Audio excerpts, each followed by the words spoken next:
Bismillahirrahmanirrahim. Assalamualaikum warahmatullahi wabarakatuh. Alhamdulillahirabbil alamin wa bihi nasta'in ala umur dunya wassalatu wassalam ala asrofil anbiya wal mursalin wa ala alihi wa bihi ajmain, amma ba'du. Salawat serta salam buat Nabi besar Nabi Muhammad sallallahu alaihi wasallam dengan ucapan Allahumma sholli ala sayyidina Muhammad wa ala ali sayyidina Muhammad. Yang saya hormati Ibu Sukma Mahelda SE SCMPD selaku dosen pengampu mata kuliah usul dan kaidah fikih. Saya Beni Ardan, mahasiswa STIA Syariah Bengkalis, jurus Prodi Manajemen Bisnis Syariah semester 4. Di sini saya akan menjelaskan materi tentang dan penerapannya dalam hukum ekonomi Islam. Yang pertama ada pengertian secara etimologi. Kata berarti sesuatu yang dipandang baik dan diterima akal sehat. Sedangkan secara terminologi seperti yang dikemukakan oleh Abdul Karim Zedan, istilah berarti sesuatu yang tidak asing lagi bagi suatu masyarakat karena telah menjadi kebiasaan dan menyatu dengan kehidupan baik perbuatan maupun perkataan. Istilah dalam pengertian tersebut sama dengan pengertian istilah al-adah atau adat istiadat. Yang kedua, praktik menurut 4 mazhab. Yang pertama ada mazhab Hanafi dalam jual beli, seperti standar harga jual beli rumah yang meliputi bangunannya dan pohon yang berada di tanahnya meskipun tidak disebutkan. Yang kedua, boleh jual beli buah masih di pohon karena Yang ketiga, boleh mengolah lahan pertanian yang lain tanpa izin jika di daerah tersebut ada kebiasaan bahwa lahan pertanian digarap oleh masyarakat lain. Kemudian boleh mudarab, mengelola harta sahibul mal dalam segala hal menjadi kebiasaan para pedagang. Kemudian yang terakhir, menyewa rumah meskipun tidak dijelaskan tujuan penggunaannya. Kemudian ada mazhab Maliki. Yang pertama, boleh jual beli barang dengan menunjukkan sampel atau contoh. Yang kedua, pembagian nisbah antara muzarat dan sahibul mal berdasarkan jika terjadi perselisihan. Yang ketiga ada fiqh Syafi'i. Yang pertama ada akad istihad, yang kedua kebiasaan kecil pada objek sewa, yang ketiga sewa atas alat transportasi, yang keempat ada sewa atas ternak, yang keempat ada mazhab fiqh Hambali. Yang pertama jual beli muhab, yang ketiga jual beli urbun. Mohon maaf, yang pertama tadi jual beli mut'atah. Kemudian dasar hukum syariah penggunaan Para ulama sepakat sahih dapat dijadikan dasar hujjah selama tidak bertentangan dengan cara ulama Malikiyah terkenal bertentangan dengan ulama Malikiyah terkenal dengan pernyataan mereka bahwa amal ulama mana dapat dijadikan hujah. Demikian pula dengan ulama Hanafiyah menyatakan bahwa berpendapat ulama Kufah dapat dijadikan dasar hujah. Kemudian pandangan para ulama terhadap hukumnya Yang pertama, ulama berpandangan para ulama telah sepakat bahwa seorang mujtahid dan seorang hakim harus memilah sahih yang ada di masyarakat dan menetapkan sebagai hukum. Yang kedua, para ulama juga menyepakati bahwa fasik harus dijauhkan dari pengambilan dan penetapan hukum. Yang ketiga, Imam Malik berdasarkan sebagai besar hukumnya para amat ahli Madinah yang merupakan kebiasaan. Yang keempat, kebiasaan Syafi'i. Yang keempat, Imam Syafi'i memiliki dua berpendapat, qaul qadim dan qaul jadid. Kaul Qadim mendapat ketika di Baghdad, sedangkan Kaul Jadid ketika di Mesir. Hal ini dikarenakan perda Auf. Kemudian ada macam-macam Auf dan contohnya dalam ekonomi keuangan. Yang pertama dilihat dari segi objek atau materi.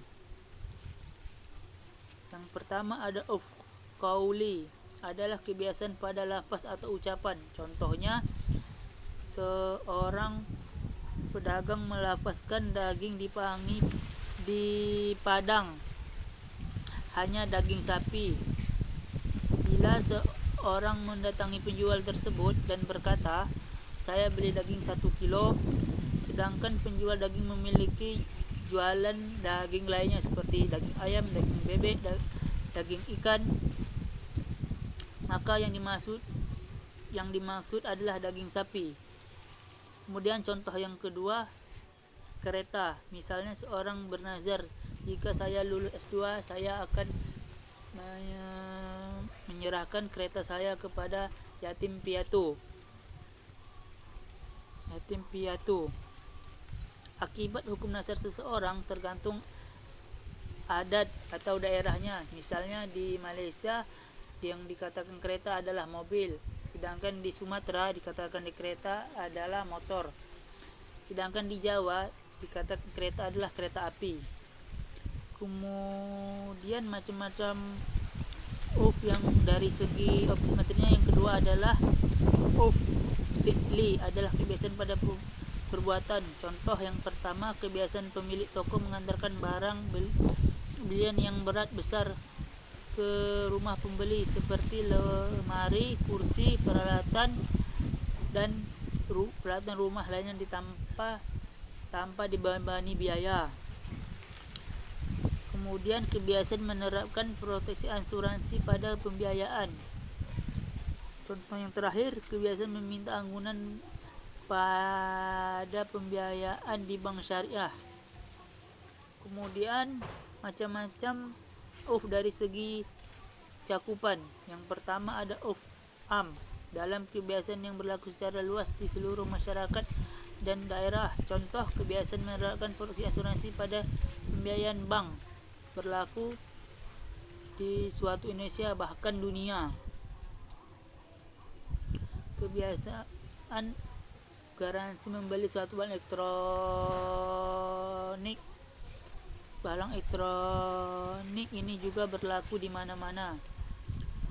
Kemudian macam-macam yang kedua dari segi cakupannya adalah khas, adalah kebiasaan yang berlaku secara khusus di daerah tertentu.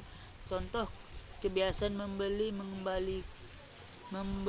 dapat mengembalikan barang yang cacat kepada penjual tertentu, tetapi tidak berlaku di supermarket atau di mal-mal besar.